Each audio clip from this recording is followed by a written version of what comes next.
এই অঙ্কটা যত সহজে করা যায় ততই ভালো।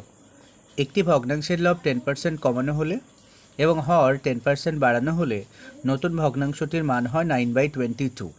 মূল ভগ্নাংশটি কত আমরা দেখে নেব। একটা ভগ্নাংশ তৈরি হয় তখন যখন লব আর হর হয়।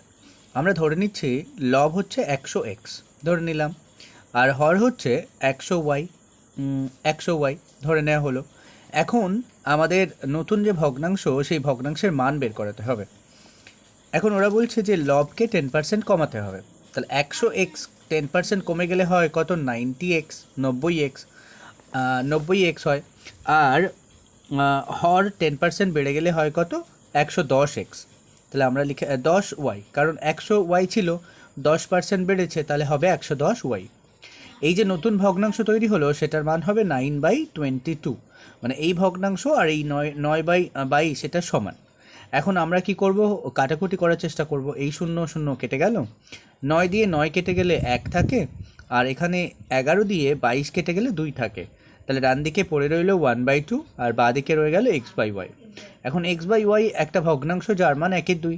এখন আমরা নতুন যে ভগ্নাংশ ধরেছিলাম সেটা হচ্ছে 100x/100y। তাহলে এই 100 আর 100 কেটে গেলে ওপর নিচে একই জিনিস কেটে গেলে থাকে x/y।